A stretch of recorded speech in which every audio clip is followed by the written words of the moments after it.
मग में जगह न हो तो, लोचन मग में जगह न हो तो, चरण शरण में ले लो राम, ले लो राम, मुझे अपनी शरण में ले लो राम, मुझे अपनी शरण में ले लो राम।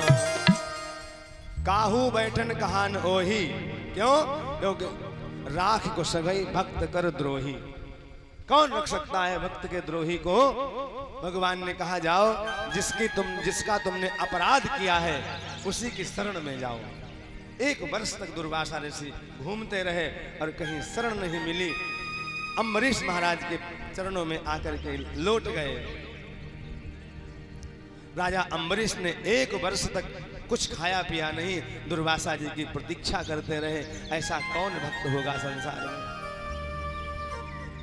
दुर्वासा ऋषि का ताप शांत हुआ। अम्बरीश जी ने सुदर्शन चक्र की प्रार्थना करी है। सज्जनों,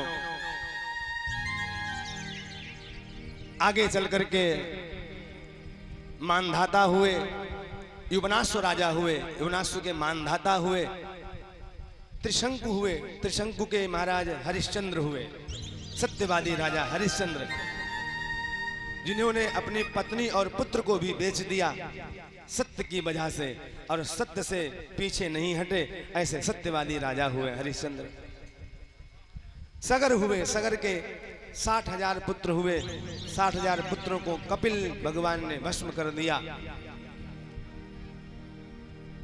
असमंजस हुए, असमंजस के अंशुमान हुए, अंशुमान के दिलीप हुए, और दिलीप के हुए महाराज भगीरथ। और भगीरथ जी जब गंगा जी को लेके आए तब 60,000 जो पूर्वज जो थे उनकी मुक्ति हुई है। कैसी गंगा जी हैं? कहा यत् जलस्पर्श मात्रेण ब्रह्मदंड हता अपि। अरे कोई ब्रह्म हत्या भी किसी को लगी हो और गंगा जी का जल अगर स्पर्श हो